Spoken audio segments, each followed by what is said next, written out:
Hello guys, ഇന്ന് ഞങ്ങളൊരു സ്ഥലം വരെ പോവാണ്. ഇന്നത്തെ യാത്രയ്ക്കൊരു പ്രത്യേകത ഉണ്ട്. ഇന്ന് ഞങ്ങൾ നൈറ്റിലാണ് യാത്ര ചെയ്യുന്നത്. ഞാനും മോനും അമ്മയൊക്കെ ആദ്യമായിട്ടാണ് ഈ ഒരു നൈറ്റിലൊരു യാത്ര ചെയ്യുന്നത്. അതിൻ്റെ ഒരു എക്സൈറ്റ്മെൻറ്റ് ഞങ്ങൾക്കൊക്കെ ഉണ്ട്. എന്തായാലും NH റോഡിലൂടെ നമ്മൾ കോഴിക്കോട്ടേക്കാണ് നമ്മൾ പോകുന്നത്. എവിടേക്കാണ് പോകുന്നതെന്ന് ഞാൻ പറയാം കേട്ടോ.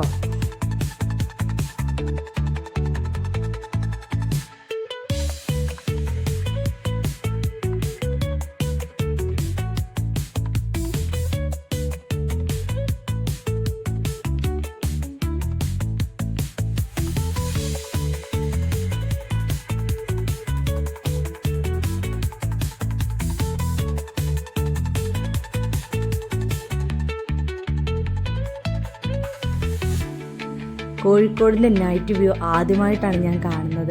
അതുകൊണ്ട് തന്നെ അതിമനോഹരമാണ്. ഇപ്പം ഞങ്ങൾ എത്തിയിട്ടുള്ളത് കോഴിക്കോട് ബീച്ചാണ്. ബീച്ച് ഞാൻ ഒരുപാട് പ്രാവശ്യം ബീച്ചിൽ ഞാൻ പോയിട്ടുണ്ടെങ്കിലും ഈ ഒരു സമയത്ത് ഇപ്പം ഞങ്ങൾ ബീച്ചിൻ്റെ സൈഡിലെത്തുമ്പോൾ 11:30 ആയിട്ടുണ്ട്. ഈ ഒരു സമയത്തും ഒരുപാട് ആളുകൾ ആളുകൾ നിറഞ്ഞു നിൽക്കുകയാണ് കോഴിക്കോട് ബീച്ചിൽ.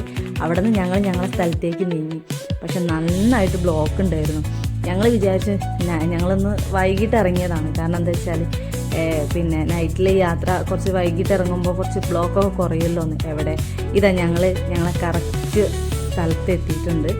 പുതിയാപ്പ ശ്രീ ഭഗവതി ക്ഷേത്രം. ഈ ഒരു ക്ഷേത്രത്തിലെ ഈ ഒരു ലൈറ്റിൻ്റെ വിസ്മയം കാണാൻ വേണ്ടിയിട്ടാണ് ഞങ്ങളിന്ന് പോയിട്ടുള്ളത്. പക്ഷെ നന്നായിട്ട് ബ്ലോക്ക് ഉണ്ടായിരുന്നു. ആ ഒരു ബുദ്ധിമുട്ട് ഒഴിച്ചാൽ പക്ഷെ നമ്മൾ കാണാൻ വേണ്ടിയിട്ട് അതിനേക്കാളും മനോഹരമായിട്ടുള്ള കാര്യങ്ങൾ കാണാൻ വേണ്ടിയിട്ട് നമ്മൾ കുറച്ച് റിസ്ക് എടുക്കണ്ടേ. അപ്പം ഞങ്ങൾ മുന്നോട്ട് നീങ്ങി.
ഇവിടെ വെടിക്കെട്ടുണ്ടായിരുന്നു, പക്ഷെ നമ്മൾ വന്നപ്പോഴത്തേക്ക് അത് തുടങ്ങിക്കഴിഞ്ഞിരുന്നു. അതുകൊണ്ട് നമ്മൾ ഈ ലൈറ്റിൻ്റെ ഉള്ളിൽ കൂടെ ഉള്ള അതിൻ്റെ വ്യൂസ് നമ്മൾ കണ്ടുള്ളൂ. എങ്കിലും അതിമനോഹരമായിരുന്നു. അതിനേക്കാൾ ഉപരി നമ്മൾ ഈ ഒരു ബ്ലോക്കിൽ പെട്ട് നമ്മൾ വണ്ടി അവിടെ നിർത്തിയിരിക്കുന്നു. ആ വണ്ടീൻ്റെ ഉള്ളിൽ വെച്ച് നമുക്ക് ഈ ഒരു ഭംഗി ആസ്വദിക്കാൻ പറ്റില്ല എന്നുള്ളത് ഞങ്ങൾ എന്ത് ചെയ്തു, വണ്ടി ഒന്ന് സൈഡാക്കിയിട്ട് നടക്കാൻ തുടങ്ങി. ശരിക്കും ഈ വണ്ടിയിൽ ഇരുന്നുകൊണ്ടല്ല കേട്ടോ നമുക്കിതിൻ്റെ ഭംഗി ആസ്വദിക്കാൻ പറ്റുക. നടന്നു കഴിഞ്ഞാലാണ് ഈ ലൈറ്റിൻ്റെയൊക്കെ ഭംഗിയും വിവിധ വർണ്ണങ്ങളിൽ നമുക്ക് നമ്മുടെ കണ്ണിന് നേരിട്ട് കാണുമ്പോൾ അതിന് കിട്ടുന്നൊരു ആസ്വാദനമുണ്ട്. അത് ഈ വണ്ടിയിൽ നമ്മൾ ഈ ബ്ലോക്കിൽ ഇരുന്നിട്ട് സമയം കളയരുതെന്ന് വിചാരിച്ച് ഞങ്ങൾ വണ്ടി സൈഡാക്കി നടക്കാൻ തുടങ്ങി. വളരെ എന്താ പറയുക, നമ്മുടെ ജീവിതത്തിൽ ഇതൊന്നും കാണാതിരുന്നാൽ അത്രയും നഷ്ടമായിട്ടേ നമുക്ക് പറയാൻ പറ്റുള്ളൂ. കാരണം അത്രയും മനോഹരമായിട്ടാണ് ഇവരത് സെറ്റ് ചെയ്തിരിക്കുന്നത്. അപ്പം ഒരുപാട് ആൾക്കാരുടെ കഷ്ടപ്പാടും വേർപ്പും ഒക്കെ ഈ ഒരു ഇതിലുണ്ടാവും. കാരണം എത്രയോ മാസങ്ങളായി ചിലപ്പോൾ ഇതിൻ്റെ വർക്ക് നടക്കുന്നുണ്ടാവും. എന്തായാലും അവർക്കൊക്കെ നന്ദി പറഞ്ഞുകൊണ്ട്, അല്ലെങ്കിൽ അവരൊക്കെ നമ്മൾ എന്താ പറയുക അപ്രീഷിയേറ്റ് ചെയ്തുകൊണ്ട് ഇത്രയും മനോഹരമായിട്ട് ലൈറ്റുകൾ സെറ്റ് ചെയ്ത എല്ലാവർക്കും അഭിവാദ്യങ്ങൾ പറയുകയാണ്. അതുകൊണ്ട് നല്ല ഭംഗി എന്ന് പറഞ്ഞാൽ അതിമനോഹരമായിട്ടാണ് ഇത് സെറ്റ് ചെയ്തിട്ടുള്ളത്. അപ്പോൾ ഞങ്ങളിതിൻ്റെ ഭംഗി ആസ്വദിച്ചുകൊണ്ട് നടക്കാൻ തുടങ്ങി.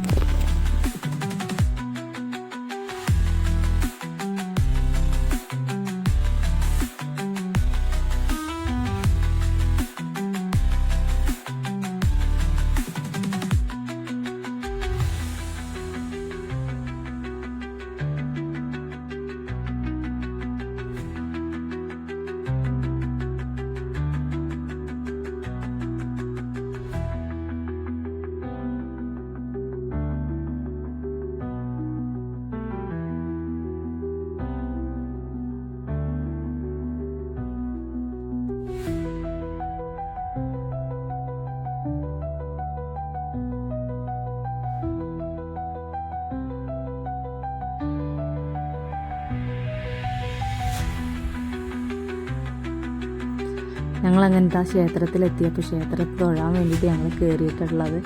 ഈ ക്ഷേത്രം പൂക്കൾ കൊണ്ട് അലങ്കരിച്ചിരിക്കുന്നു. അതിമനോഹരമായിട്ടാണ് ഇത് അലങ്കരിച്ചിട്ടുള്ളത്.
ക്ഷേത്രത്തിൽ നിന്ന് തൊഴുതിറങ്ങി അവിടെ നിന്നൊരു വെള്ളവും കുടിച്ച് ഇറങ്ങുന്ന സമയത്താണ് അവിടെ വേദിയിൽ നല്ല പരിപാടി നടക്കുന്നുണ്ട്. പക്ഷെ നമുക്ക് കാണണമെന്ന് ആഗ്രഹമുണ്ട്, പക്ഷെ നമുക്ക് അങ്ങോട്ട് അടുക്കാൻ പറ്റില്ല, അത്രയും ജനങ്ങളാണ്. അപ്പോൾ നമ്മൾ ഇവിടെ നിന്നുകൊണ്ട് തന്നെ കുറച്ച് സമയം ആ ഒരു പരിപാടി ആസ്വദിച്ചു.